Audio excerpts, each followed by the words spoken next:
Sejam bem-vindos a mais um episódio do Sentirink. Eu sou Naoto, vou ser o apresentador de hoje. E nesse episódio a gente vai conversar sobre A Influencer, livro de Ellery Lloyd, que na verdade é um casal, né? Foi enviado na caixa 44 do Intrínsecos, a caixa de maio de 2022. Hoje eu tenho aqui comigo a Clara e a Jéssica. As duas trabalham no departamento de marketing da Intrínseca, mas eu vou pedir para que elas se apresentem. Clara e Jéssica, quem são vocês, o que vocês fazem da vida e por que vocês estão aqui para conversar sobre A Influencer? Oi, Naoto. Oi, ouvintes do Sentirink, tudo bem? Eu sou a Clara, eu trabalho aqui na editora há 4 anos, só com marketing influencer, então, assim, eu já trabalhei com algumas Emmys da vida, né, a personagem principal de A Influencer, e vários outros criadores de conteúdo, é uma área muito, muito legal, mas a gente vai conversando mais pra frente sobre isso. Olá, pessoal, eu sou a Jéssica, eu trabalho aqui no marketing da Intrínseca, já tem uns 6 meses, toco essa parte de criadores com a Clara, então, basicamente, a gente realmente vê algumas Emmys,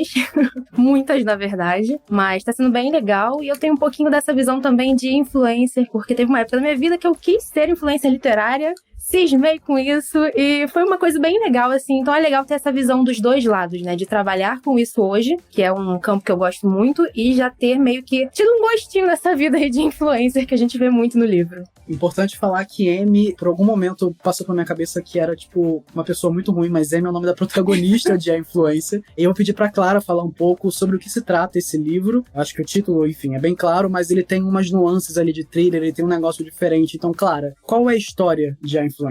Então, A Influencer é o livro que a gente mandou em maio para os assinantes. Ele vai nos apresentar a Amy Jackson, que além de influencer, ela também é mãe. Então, ela cria um arroba, né, nas redes sociais, que é a Mama Sem Filtro, para justamente tratar esse assunto de maternidade, né, vir essa profissão dela. E ela tem, assim, milhares de seguidores, milhares de fãs que seguem, acompanham, reproduzem muitas das práticas que ela, né, mostra no Instagram. E além dela, a gente tem um ponto de vista também do marido dela, que não aprova muito bem, assim, a profissão que ela tem, o que ela faz. Ele se mostra, assim, meio incomodado com algumas práticas dela. E tem um ponto de vista de uma terceira pessoa, que a princípio a gente não sabe quem é. A gente só sabe que essa pessoa tá com uma raiva da Amy, ela tem um espírito ali de vingança, a gente não sabe o porquê. E eu acho que o legal do livro também é a gente tentar desvendar ou ir sentindo ao longo dos capítulos, as partes que ela narra, né, o que ela tem contra a Amy, o que vai acontecer, o que a Amy fez pra ela, e ela planeja, assim, uma vingança. E qual que é essa vingança? Por que ela tá com essa sede ali de fazer alguma coisa contra a Amy? Então, essa é basicamente a sinopse do livro, e bora falar de mais coisa. Antes de a gente começar, só um aviso de sempre, a gente vai falar sobre spoiler dessa história, então se você ainda não leu esse livro, ou se você ainda não terminou, eu peço, ou sugiro, na verdade, que você dê um pause aqui e volte depois, mas se você não se importa tanto com isso, a gente também vai falar muito sobre vida de influência, sobre vida real, né? Então você pode continuar por sua conta em risco.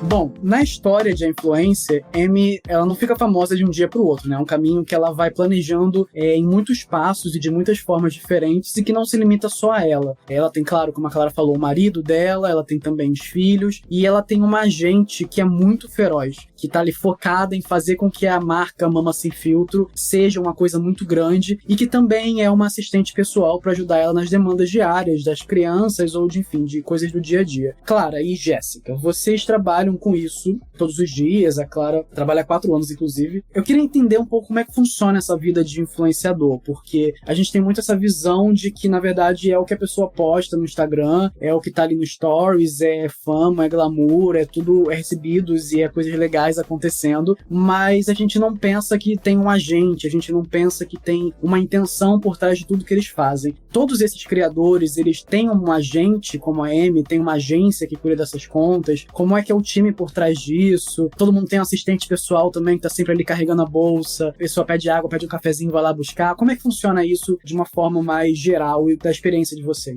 A gente trabalha com diferentes tipos de influenciadores, né? Tanto os nano, quanto os micro, quanto, né, os maiores. E a gente vê que muito dessa coisa do agente é para aquela galera que já tem um nicho definido, que já tem uma quantidade de seguidores maior. Então, provavelmente aquela galera que tá começando, ela não vai ter um agente, ela não vai ter um assistente pessoal tipo a Amy, mas ela vai ser responsável pelo atendimento, pela publi dela, pelo gerenciamento dela. Basicamente, ela é 10 em 1. E aí a galera que vai crescendo, assim, conforme ela vai crescendo, os seus seguidores, o seu engajamento, vai tendo um interesse não só dela, quanto das agências de ter aquela pessoa no casting deles, né? Então, acho que, basicamente, hoje, a gente não tem Emmys, entre aspas, pequenas. A gente só tem a galera grandona. Eu acho que a Clara até pode falar um pouco melhor disso, porque ela trata muito da negociação. E aí, nessa parte de negociação, quando a gente vai fazer alguma publi, alguma coisa desse tipo, a gente entra em contato com alguns terceiros antes de conseguir chegar com o influenciador de fato, né, Clara?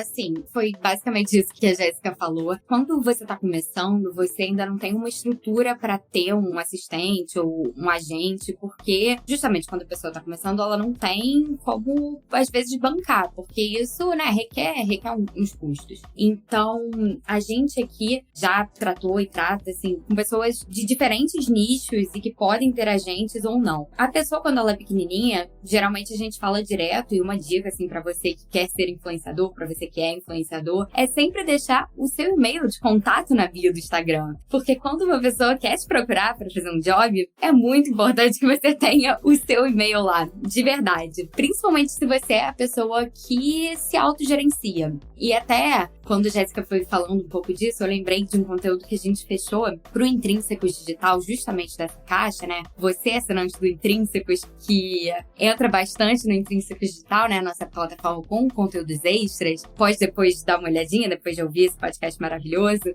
que a gente fechou um conteúdo com a Gabi Staranto. Ela é uma influenciadora que ela fala muito também de moda, de lifestyle e tal, ela dá muitas dicas. E ela fez um vídeo contando um pouco como é que é a vida do influenciador. E ela é a pessoa que ela faz o atendimento, ela é o financeiro, ela é o criativo, é a pessoa que edita. Então, assim, quanto maior o influenciador, mais pessoas ele vai tendo no processo, justamente porque é muito difícil você fazer tudo isso. Então, à medida que você vai crescendo, geralmente ou uma agência te procura, ou você entra em contato com uma agência, pra você ter uma pessoa que, né, te represente, que te ajude e tal, pra lidar, né, com o dia a dia e tal, com todas essas demandas que um trabalho de influenciador precisa. Porque foi até uma coisa que o Naoto citou, né? A gente acha que a vida do influenciador, ela é toda glamurosa, meu Deus, recebidos e tal. Mas ele, por trás dessa pessoa, por trás dos milhões de seguidores, ou milhares, independente do seu tamanho, tem uma pessoa que começou do zero e que ela foi crescendo, ela foi engajando uma audiência para que ela seja a pessoa que ela é, assim. Tudo bem que agora temos celebridades, pessoas que, poxa, aparecem no BBB e tal, que a fama, ela é construída de forma mais rápida, porque ela tá ali na TV, porque ela tá ali em grandes meios. Mas geralmente é aquela pessoa que começou ali por baixo e vai crescendo até ela se tornar uma pessoa grande. Então, eu acho que todo influenciador já passou pela fase de se autogerenciar ou de ter só um assistente e agora tá numa grande agência e tal. Então, existem pessoas como a Amy mesmo, que tem assistente pessoal, a pessoa do café, a pessoa da água. Mas tem pessoas que a gente fala ali por e-mail e é a própria pessoa que faz o financeiro, que faz o atendimento, que cria, que edita. E vai depender muito do tamanho dela, do nicho e do financeiro também. Se ela tem a disponibilidade, se ela pode arcar com esse custo, né? Você falou aí do criador que, enfim, demora um tempo, que não sei o quê, e que tudo hoje é muito mais rápido, né, em comparação a, sei lá, qualquer tempo atrás, mas você vê que também as quedas e os sumiços são muito mais rápidos, né? Você tava falando de um tempo até ter alguém pra se diferenciar, eu tava pensando muito na Anitta, ela tá numa outra categoria ali, ela é uma artista, e que levou, sei lá, mais de 10 anos pra chegar onde ela chegou hoje, tá aí na Billboard, tá aí na Times Square, e tá aí fazendo sucesso internacionalmente, mas foi uma pessoa que começou nos bailes funks aqui do Rio, a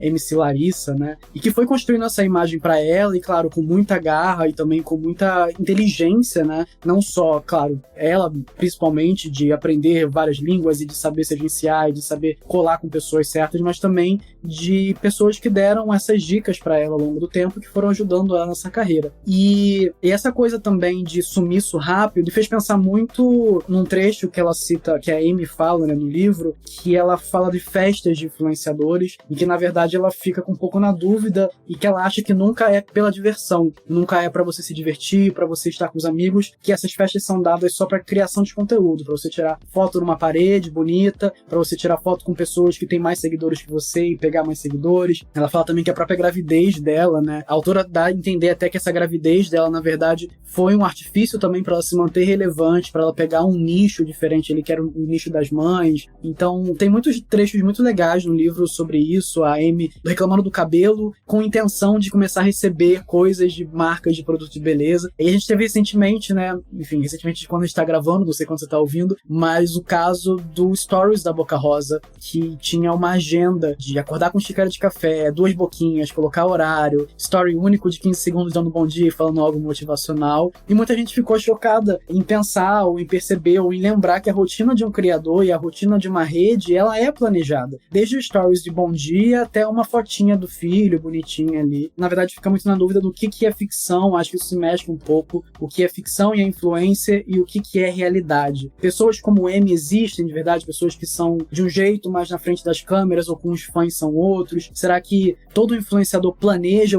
exatamente o que ele vai falar ou os posts que ele vai fazer naquele dia? É isso que você falou da foto, né? Assim, a pessoa vai na festa pra tirar foto numa parede. Que legal e não sei o que bacana. E eu penso muito que acho que todo mundo é um pouquinho influencer. Se você parar pra pensar a quantidade de lugares que hoje em dia tem instagramáveis, né? Pra você ir lá, tirar foto e postar. Eu acho que, no fundo, todo mundo quer ser um pouquinho. Porque a fama, ela atrai mesmo, né? Exato. E eu acho que todo mundo acaba querendo buscar um pouco disso. E aí, quando você me pergunta se realmente existe Amy, existem.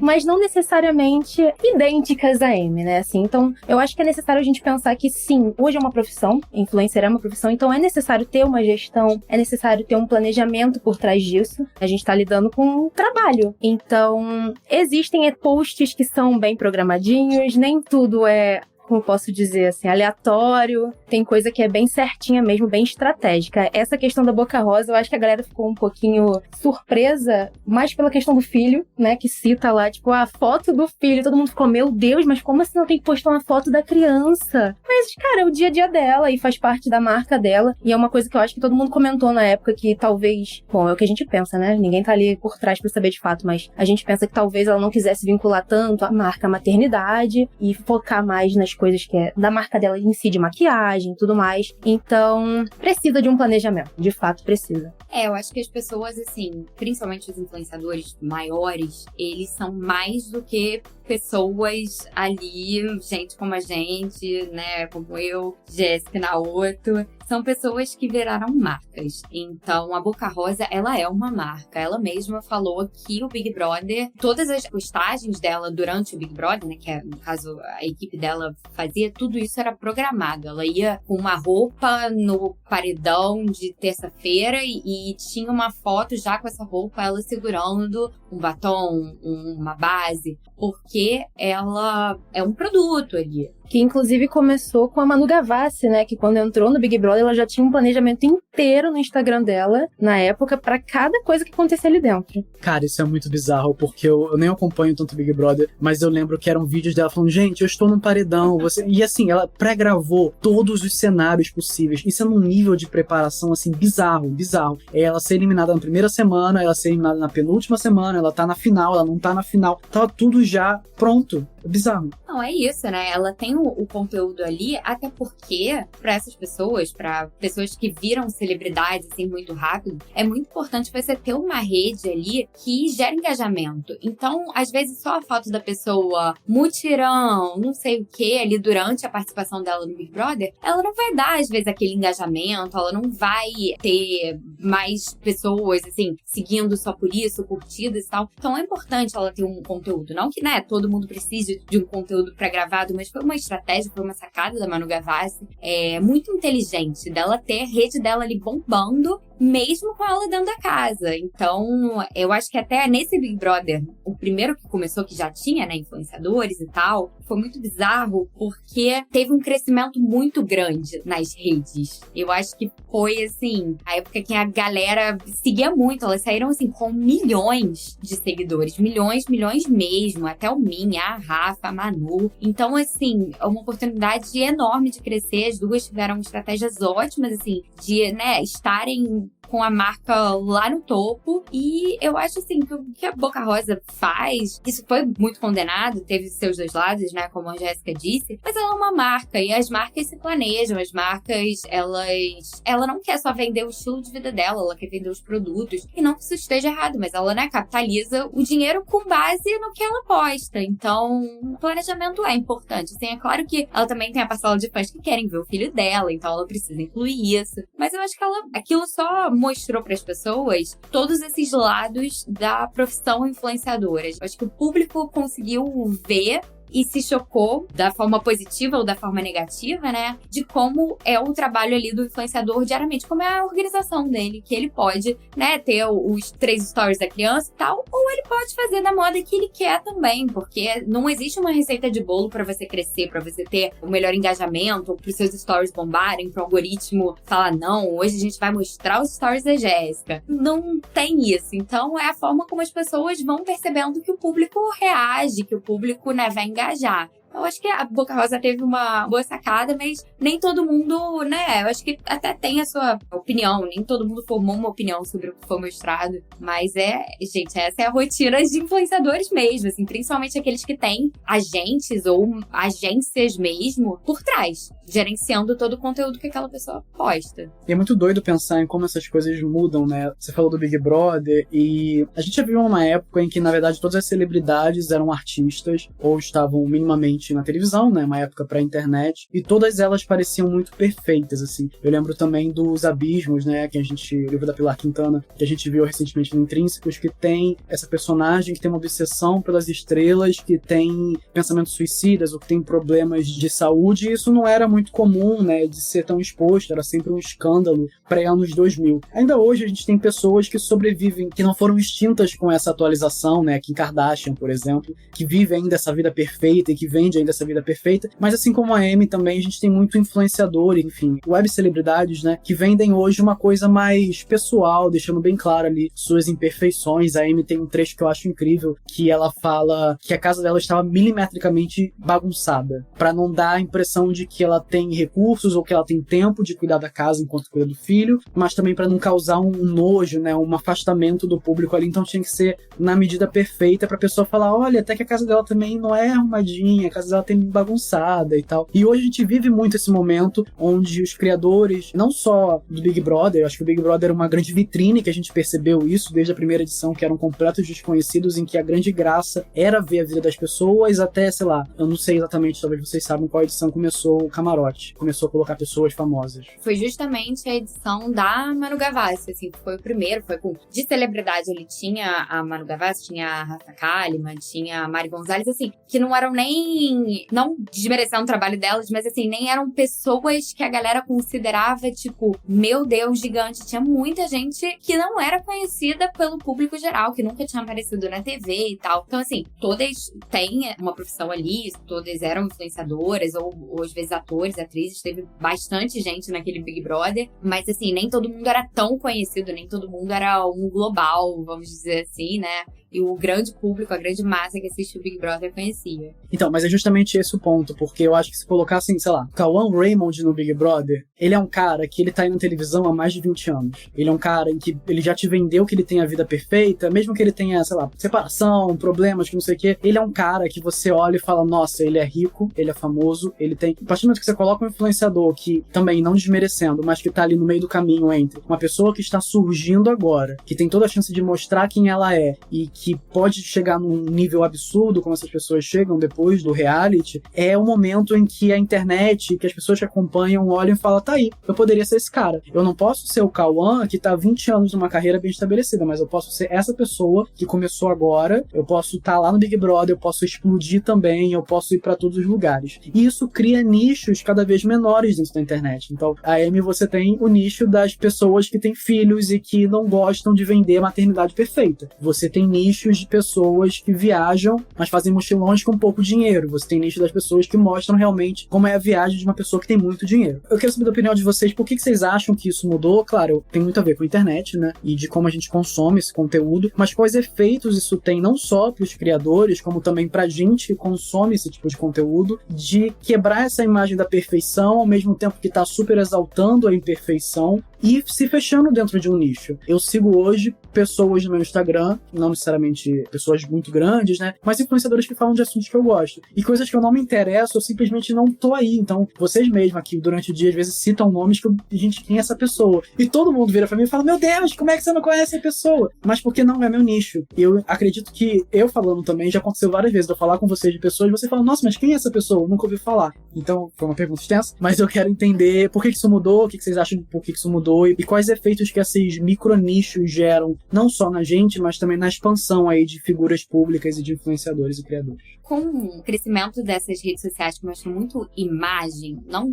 Twitter, Facebook, não, assim, vamos pro Instagram mesmo, que eu acho que é o nicho tanto da Amy, né? O nicho não, né? Onde é a plataforma da Amy, mas eu acho que é a plataforma principal que a gente fala muito de imagem, né? Inclusive, aproveitando só, uma outra coisa que eu ia citar é de uma divisão que a Amy faz muito clara, né? Que existia uma divisão de redes, é isso. No Instagram você tem um tipo de conteúdo, geralmente você vende a felicidade, você vende o dia a dia, enquanto no Twitter você só reclama, é só raiva, é só ódio. Então, além dos micronichos de vontades e de assuntos de interesse mesmo, você também divide do seu estado de humor, né? Pra cada rede é um tipo de coisa diferente. Total, assim, total. Não sei se vocês chegaram a ver, assim, foi uma coisa muito específica e muito pontual, mas a Juliana Paz, recentemente, falou pra gente agradecer numa segunda-feira, que a gente tem uma ótima semana, que a gente tem uma segunda-feira linda, incrível, sei lá. E ela foi muito criticada no Twitter, porque no Brasil, como é que você tem uma segunda-feira bonita? Como é que você tem uma semana bonita? Em que mundo você está vivendo? Em que universo você vive? No Brasil, com a gasolina nesse valor e tal, não sei o quê. Então, realmente é isso. O Twitter é o lugar de reclamar e o Instagram é o lugar da gente mostrar a vida bonita.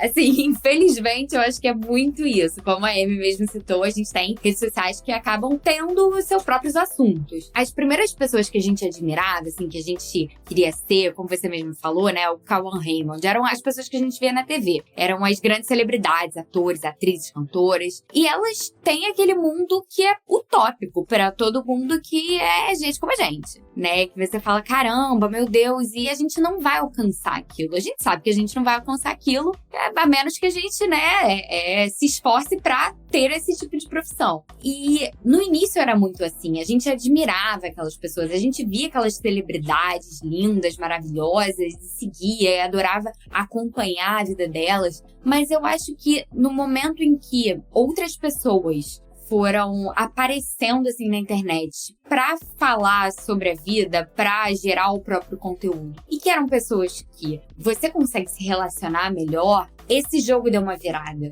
Porque eu não vou ter a vida da esposa do Cauã Raymond, da Mariana Goldfarb. Eu não vou ter a vida da Grazi Massafera. Eu não vou ter a vida da Juliana Paz. Isso pra mim não é alcançável. Mas eu posso ter a vida, entre aspas, eu posso ter mais interesses, eu posso ter mais coisas em comum com aquela pessoa que tá reclamando do ônibus, com aquela pessoa que é muito engraçada e que fala isso, que, pô, pega a condução, não sei o quê. Ou o Whindersson da vida, quando ele falava as besteiras, aqueles vídeos do início, a vida dele lá no Piauí, não sei o quê. Isso era muito mais relacionável, entre aspas. Você via no Whindersson a pessoa que você era, você via os seus problemas. E eu acho que as pessoas começaram a acompanhar e gostar mais dessas pessoas que elas realmente se relacionavam. Então, assim, não que essa galera perdeu a relevância, não que o Cauã perdeu a relevância, a Grazi e tal, não, eles continuam com uma fanbase de milhões de pessoas que comentam lá nas fotos, linda e linda, amei, não sei o quê. Mas, por exemplo, às vezes o shampoo que a Grazi usa não vai vender tanto no Instagram dela, mesmo ela tendo milhões de seguidores, do que uma pessoa que tem um cabelo muito parecido com o meu, que reclama todo dia, que o cabelo não enrolou, não sei o quê. Porque eu acompanho o dia a dia dela, eu vejo os problemas dela, as reclamações e tal. E eu prefiro comprar, eu pessoalmente, né, um shampoo que eu vejo, uma pessoa que realmente tem não só um cabelo parecido com o meu, mas uma pessoa que tem a mesma rotina de cuidados, que não faz uma escova todo dia, que não tá com aquele cabelo lindo. É aquela pessoa que vai lavar o cabelo e vai sair pra vida, né? Do que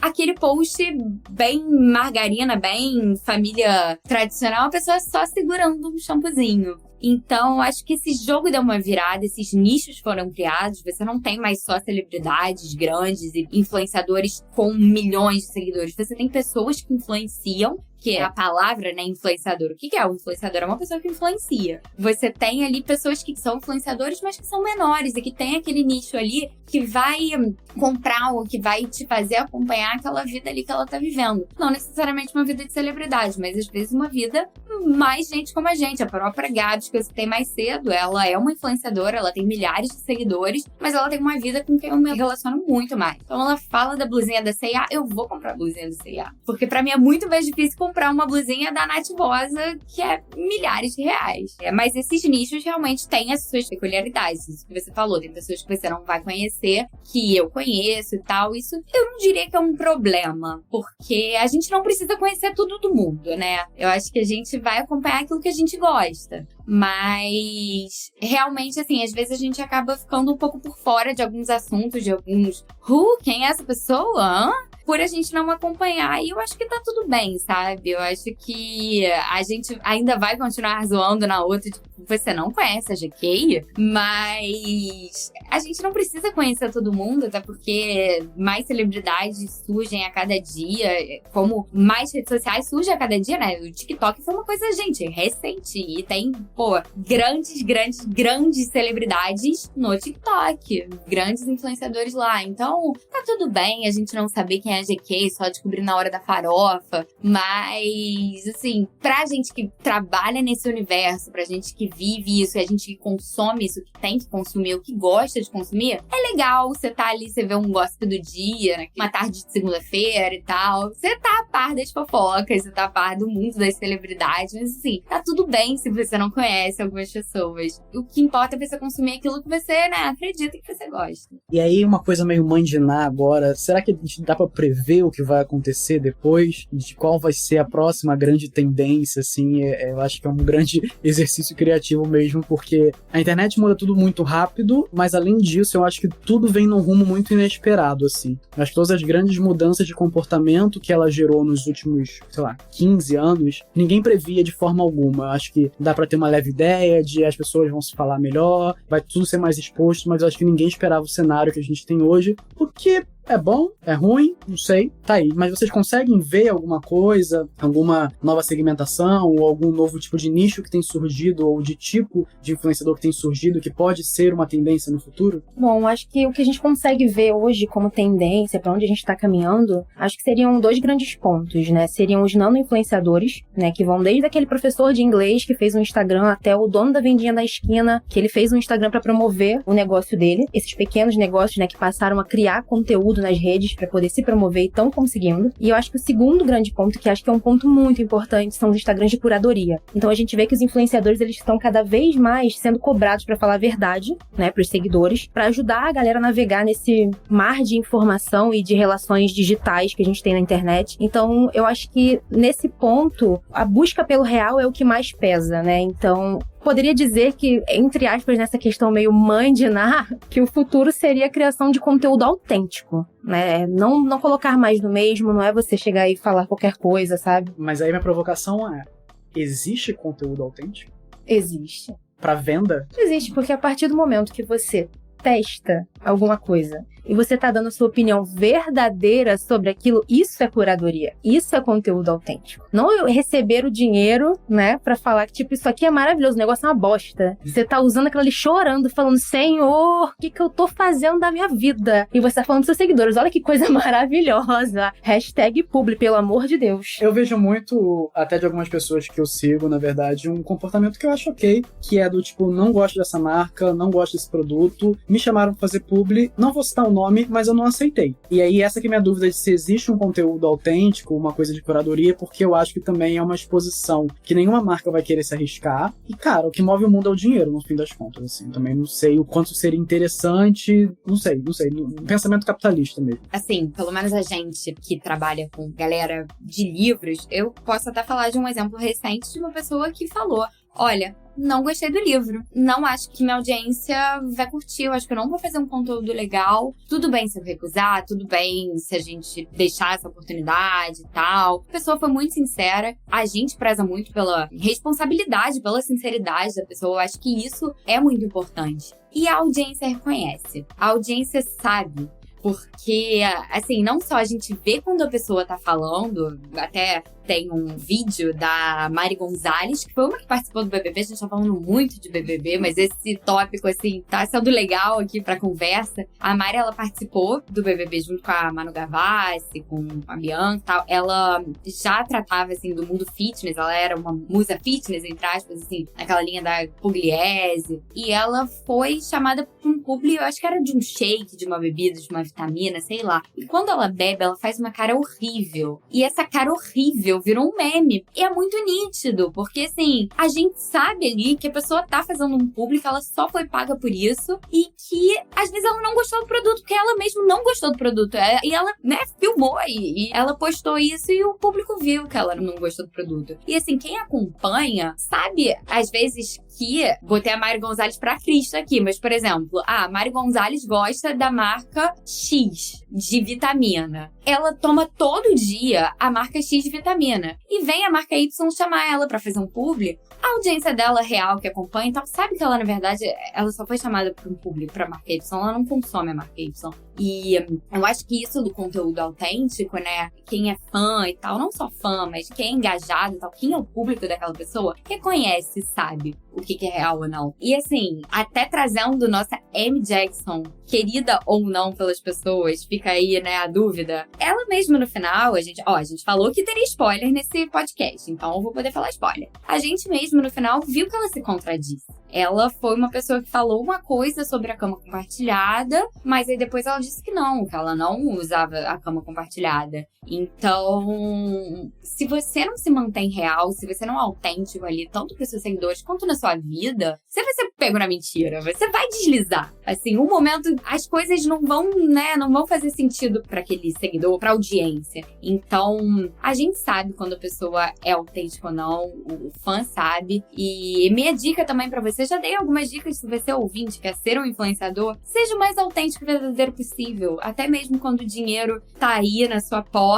te chamando pra um publi. Não adianta nada você ganhar X dinheiros pra fazer aquela fotinho, a sua audiência não gostar, saber que aquilo não é real e assim, isso só não vai gerar engajamento, a marca não vai nem te procurar depois. Até porque a gente precisa ter responsabilidade sobre as coisas que a gente fala na internet, né? Então, não é só a gente chegar lá e divulgar X coisa e o negócio faz mal e aí as pessoas que te seguem vão achar que aquilo faz bem. Então, a gente tem que ter responsabilidade sobre as coisas que a gente apresenta, sobre o que a gente fala. Eu acho que muitas pessoas acabam, quando estão num estado emocional, de repente, abalado, tá suscetível a determinadas coisas, elas são muito influenciáveis. Então, a gente precisa realmente se responsabilizar. E eu digo isso por uma questão particular até, porque quando eu terminei meu relacionamento, eu tava muito na merda, assim, muito, muito, muito mal. E aí, eis que eu segui uma psicóloga, e aí essa psicóloga, ela vendia um curso que era, tipo, um bagulho de coach, assim, sabe? Pra você aumentar a sua autoestima, tipo, saia da dependência emocional e vai ficar bem. E aí eu, tipo, meu Deus, eu preciso sair disso, pelo amor de Deus, eu vou ver o que essa mulher tá falando, né? Fui eu lá ler o que a mulher tava falando. E aí, tipo, vendia um curso como se fosse 16 consultas. Ela é psicóloga de verdade, tá? Não é caô, não.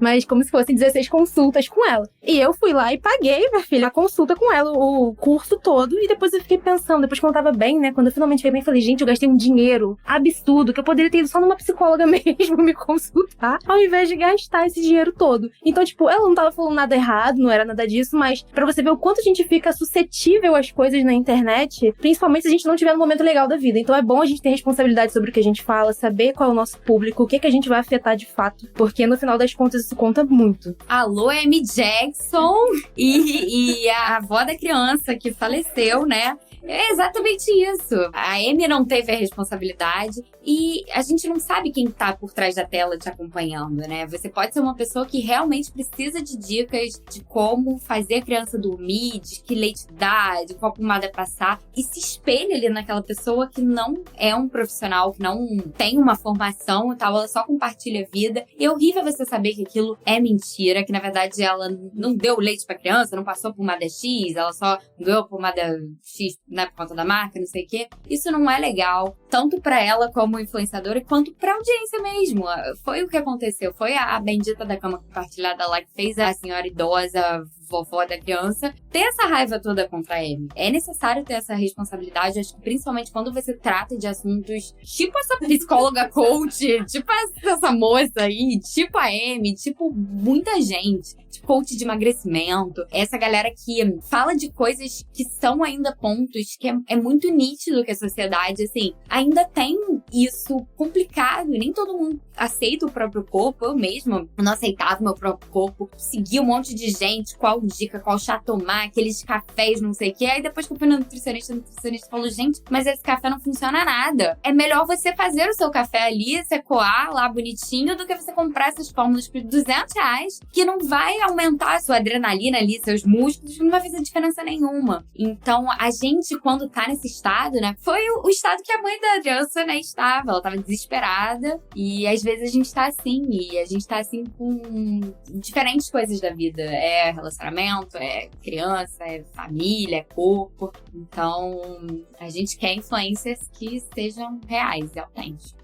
Eu acho que mais do que, e aí só pra ficar mais próximo da gente, eu acho que mais do que ter essa noção de responsabilidade do que os influenciadores e os criadores falam, a gente precisa também saber filtrar o que a gente recebe de informação dessas pessoas, né? Então, não só entender que aquilo pode ser, uma campanha publicitária sem nenhum tipo de aviso, porque geralmente já não ocorre tanto, mas assim, ainda pode acontecer, e entender que aquilo também, se for verdade, não necessariamente vai acontecer com você. Cada pessoa é uma pessoa, seja na sua cabeça ou seja no seu corpo, e saber filtrar isso é realmente um dos primeiros passos para ter essa relação boa com a internet. A Clara falou sobre a Amy se contradizer nessa coisa da cama compartilhada, e uma das coisas que eu acho mais interessante no livro é como a Amy não é uma boa pessoa, assim. A protagonista, ela não é uma personagem boa, ela não tem uma redenção, ela rouba a história da amiga de infância, do aborto que sofreu. Em nenhum momento ela se arrepende disso. Em nenhum momento ela tem esse peso na consciência de que aquilo machucou alguém, de que aquilo não era verdade, de que aquilo pode ter machucado ou pode ainda machucar outras pessoas. E em nenhum momento os autores tentam fazer com que a gente perdoe ela, né? Ela não parece que aprendeu nenhuma lição. Depois do final do livro, você tem ali um pequeno vislumbre rápido, achando que ela mudou e que o marido que pegou ali essa posição nova, mas aí depois você entende que na verdade é tudo pensado também. Então é uma vida engessada, né? Uma vida realmente de mentiras, e que é pior do que uma vida de mentiras, é uma vida de mentiras que não tem nenhum arrependimento, de que não tem nenhum remorso, de que não tem nenhuma culpa de nada. Ela só faz o que for preciso para se manter relevante, e ela faz o que for preciso, mesmo que isso custe sua família, mesmo que isso custe seus amigos. E a gente tem vários outros personagens que são assim, né? Na cultura pop, não só na literatura, e que ainda assim, pessoalmente, assim, eu não vou falar da Amy não, tá? Mas que ainda assim a gente gosta desses personagens. Eu acho que, não sei vocês, mas a minha relação com a Amy, pelo menos, era de tipo, caraca, mas essa mulher realmente, em nenhum momento é tipo uma admiração, em nenhum momento é, nossa, mas ela é danadinha, sabe? É só um caraca, mas essa mulher realmente não tem limites, assim. Também não acho que é a ponto de transformar ela numa vilã. Não sei, eu acho que a intenção é outra. Mas a gente tem essa predisposição a gostar de personagens odiáveis, né, na cultura pop. A gente tem uma predisposição a se apegar a eles, porque eles tendem a ser desenvolvidos de maneiras críveis, de maneiras que você pense que, nossa, mas eu poderia ter tomado essa decisão, eu poderia ser essa pessoa. Talvez eu não fosse nesse extremo, mas eu poderia estar bem próximo disso. Claro, você não vai virar um traficante internacional de drogas só porque você tá morrendo como o Walter White. Mas quem sabe vender uma droguinha ali, né, só pra, tipo, vou deixar um dinheiro pra minha família. Eu acho que são coisas que a gente se relaciona. Por que vocês acham que isso acontece? De, tipo, também com criadores, eu acho que tem criadores que eles tomam uma posição, e aí tem até um nominável que eu não vou dar esse gostinho pra ele, que agora ele tomou essa posição de, tipo, me odeiem, por favor, me xinguem nos comentários, porque ele entendeu que isso gera um engajamento, isso continua mantendo ele relevante. Por que vocês acham que essas pessoas entendem que a fama vale qualquer preço? A verdade é, assim, citando a nossa queridíssima pensadora contemporânea Melody, fale bem ou fale mal, mas fale de mim. Essa é a realidade da internet, né, gente? Se você vê uma pessoa ali nos trending topics do Twitter, você vai fuçar por que ela tá ali, você vai querer dar sua opinião sobre ela. Até porque o Twitter é o lugar que você vai procurar pra passar ódio. Então você vê o nome de um desafeto ali, você já fala, o que esse desgraçado fez agora? Aí você vai lá e clica pra quê? Pra ter aquele sentimentozinho diferente durante o dia, não é mesmo? E você vai lá e vai marcar o arroba dessa pessoa, ou você vai lá escrever com letras e números. Mas enfim, você vai lá, você dá engajamento. Você deixa o nome da pessoa em evidência. E essa é a realidade. Tem gente que já percebeu que o público vai odiar, assim. Eu acho que até o Felipe Neto, por exemplo, ele já percebeu que grande parte das pessoas odeia ele. Grande parte das pessoas ama ele, assim. Ele tem a sua audiência, mas muita gente odeia o cara. E tem gente que já aceitou isso. E é tipo, ok, assim, as pessoas vão me odiar. Tudo bem, assim, né? Eu acho que não tá tudo bem, mas, né? Tem gente que já aceitou. Então, você continua ali gerando engajamento, falando mal ou falando bem das pessoas, como, né, disse a Melody. Eu não acho isso legal. Eu acho que, assim, se você planeja continuar vivendo disso, se você planeja continuar criando um conteúdo ou trabalhando como influenciador, tendo uma profissão relacionada a isso, eu não acho legal, assim, você ficar procurando polêmica ou você fazer coisas que você pode ser pego na mentira. Tipo, o que a Amy fez, assim, não acho legal. Acho que se a gente tivesse um volume 2, assim, e ela fosse presa, eu não sei o que eu teria, qual sentimento. Acho que foi isso que você falou, assim, eu não me afeiçoei por ela e tal, mas a gente pensa, caramba, meu Deus, que inteligência, né? Eu acho que esses vilões, eles são muito inteligentes. Dedicados. No caso da Amy, haja dedicação, né? Porque ela botava tudo milimetricamente pensado pra tudo ser do jeito que ela queria que fosse. E aí eu também não me afeiçoei a Amy, faz parte, mas eu também não defendo o que a senhora fez. Também acho que não... Eu não gostei de nenhuma das duas, eu gostei foi do marido dela. No final tem um plot muito legal, então eu curti bastante. E quando vocês falam sobre essa questão da gente gostar de vilões, né, na realidade, eu prefiro particularmente os que têm uma história de redenção. Então eu gosto mais desses e tem um que eu simplesmente odeio, mas amo, e eu preciso compartilhar, que é o Negan. Eu odeio e amo o Negan. O Negan só fez merda, matou quem não tinha que matar, e eu tenho uma história de amor com ele. O Negan do The Walking Dead. Exatamente. Não tem como não amar esse cara. Então, pra mim, ele é um clássico vilão que a gente ama odiar. Estilo M da vida. Só voltando a essa coisa do Felipe Neto que a Clara falou, fun fact, eu sou bloqueado pelo Felipe Neto no Twitter. Felipe Neto, se você está ouvindo, não sei porque você me bloqueou. Mas isso me lembrou uma coisa que eu acho que é uma curva muito... A Jéssica tá chocadíssima com essa informação aqui. Mas isso me lembrou uma coisa que é muito curiosa, que o Felipe Neto, ele mudou muito a postura dele ao longo dos anos. Ele começou numa era de prata da internet, por assim dizer, onde ele criou toda essa onda de pessoas que falam mal de coisas, criou toda uma linha ali de stand-ups, que eu acho que seguiram isso por muitos anos, e de programas de televisão, e de grupos também de comédia, e aos poucos ele foi virando a chavinha ali numa coisa de ativismo mesmo social, numa coisa com o irmão dele também, de conteúdo pra crianças, de uma coisa de uma internet mais aceitável, e eu acho que hoje as pessoas que odeiam ele é muito diferente das pessoas que odiavam ele em 2013. São pessoas que, não sei se ele sente orgulho, mas eu acho que é um termo mais próximo, que ele sente orgulho de ser odiado por essas pessoas, porque são as pessoas que ele não tá afim. E hoje ele é um outro nível, assim, eu acho que é uma coisa muito diferente dessa pessoa que eu citei antes, que eu não vou falar o nome de quem é, mas talvez todo mundo já saiba. E eu fiquei pensando muito sobre essas obsessões que a gente tem de internet, né, de ficar acompanhando as pessoas. Pra gente, assim, beleza, somos meros mortais, mas principalmente de personalidades e de influenciadores que têm essas obsessões e você não pode falar mal deles sem citar, nem tipo falar, ah não, que post bosta, qualquer coisa do tipo, que ele te bloqueia. Sou bloqueado por um outro influenciador que eu nunca nem segui essa pessoa. Eu conheço ele porque, enfim, tá ali numa bolha, mas eu nunca segui, nunca xinguei, não tenho nada pra falar de mal com ele, mas eu imagino que em algum momento eu tenha curtido algum tweet que fez uma brincadeira de mau gosto. Eu fico pensando também no quanto pro ego isso não deve machucar nessas pessoas, do tipo, caraca, esse cara falou que eu sou bobo e feio e tem 15 pessoas que curtiram, vou bloquear todas, sabe? Do quanto que isso é uma obsessão de, tipo, de manutenção da imagem, de como essas pessoas se sustentam tanto no que elas fazem, no que elas exibem, que elas não pensam no mundo fora e elas querem se proteger e se fechar nas pessoas que gostam dela. E ficam com o ego muito frágil, né? Porque qualquer coisinha é bloque porque você não concorda com o que as outras pessoas estão falando, com o que eu estou dizendo. Então é meio absurdo, mas acontece. É raro, mas acontece sempre.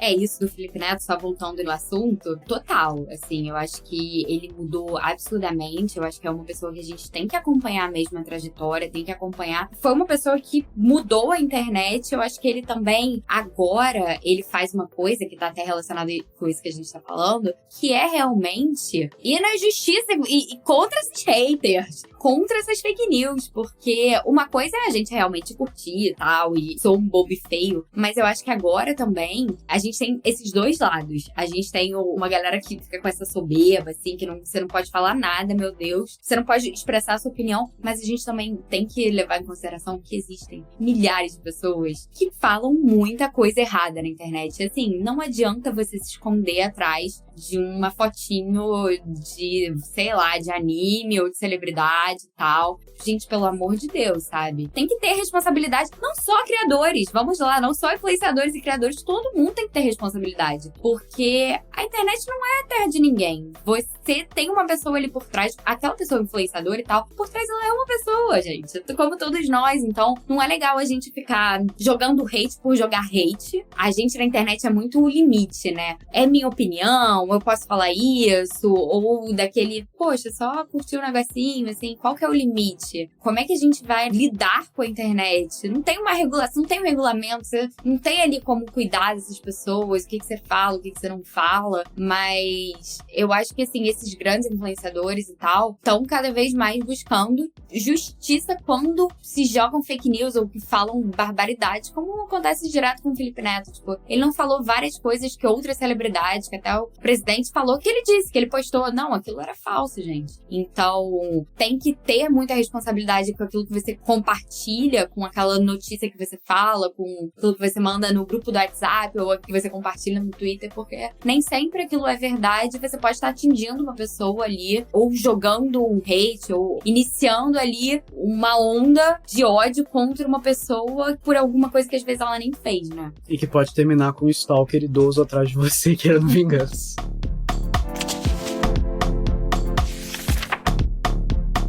Gente, acho que foi um papo realmente muito incrível, assim. A gente tem muita coisa pra falar sempre de internet. Se a gente for gravar daqui a 2 semanas, tem mais coisa pra falar. E eu acho que é um assunto que sempre se renova. Então, agora no final, a gente vai sair um pouco na internet e falar de indicações de coisas pra quem gostou de influencer ou pra quem se interessa no assunto, pra quem gosta desse tipo de coisa. Eu começo com 2 indicações, são indicações antigas. Uma, inclusive, nem tem internet envolvida, que é o filme Paranoia, de 2007. É um filme com Shia LaBeouf, canceladíssimo pela internet, e a Carrie-Anne Moss, que conta a história desse rapaz, né, que ele tá em prisão domiciliar e ele começa a ficar obcecado em olhar os vizinhos pela janela dele, até um dia em que ele acha que ele presenciou um crime. E aí ele tenta fugir de casa, mas ele tá em prisão domiciliar, de tornozeleira, e ele fica nesse desespero de eu acho que eu vi isso, eu acho que aconteceu aquilo. Tem a ver com a influência nesse sentido de coisas que a gente acha que vê e da impossibilidade também de resolver isso, né, tão próximo quanto um clique. E o outro filme é um filme de 2014 chamado Homens, Mulheres e Filhos. É um filme com Adam Sandler e com a Jennifer Garner. É um filme da internet de 2014, né, gente? Então, assim, é outra coisa. Mas é a história de uma família e como essa família foi afetada pela internet e os costumes deles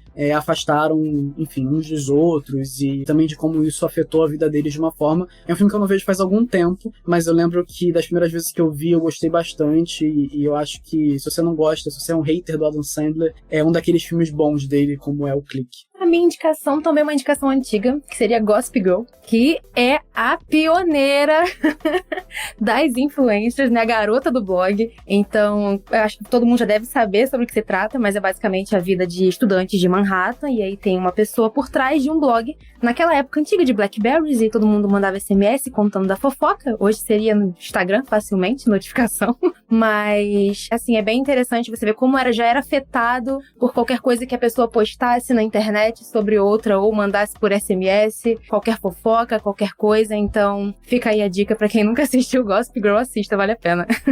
E pra quem, assim, não quer assistir o Gossip Girl antigo, tem um Gossip Girl novo também, que é legal, tá? Ele é mais atualizado, ele usa o Instagram, ele usa iPhones e celulares, não tem um tecladinho que você clica e tal. É muito diferente, gente, mas é ótimo. E a minha indicação, mas antes, preciso fazer um comentário. Se você não gosta de Clique, reveja esse filme, por favor, tá? Porque o Adam Sandler é um querido, adoro os filmes dele, ele tá inclusive com um filme ótimo agora na Netflix, Justice for Adam Sandler. Mas a minha indicação, mudando o assunto, assim, é mais pra como as celebridades são criadas e tal. É um documentário da HBO chamado Fake Famous. Ele tá disponível na HBO Max.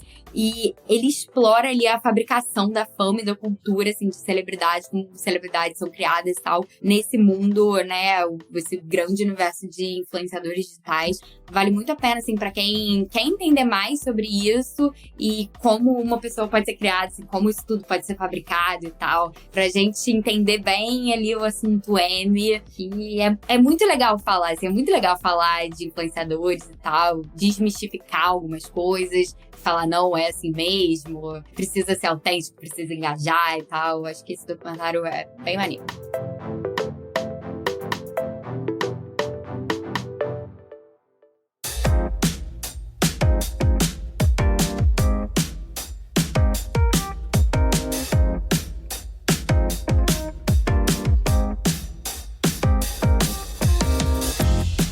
Então é isso, gente. Obrigado pra você que ouviu até agora. Clara, Jéssica, muito obrigado também por terem participado. Acho que foi um papo muito produtivo. A gente acabou falando pouca coisa do livro, né? Mas eu acho que englobou ali assuntos que são de interesses antropológicos, eu diria, mais do que literários. Obrigado de novo. A gente se vê em breve pra falar sobre a Estrada Lincoln. Um beijo e até a próxima.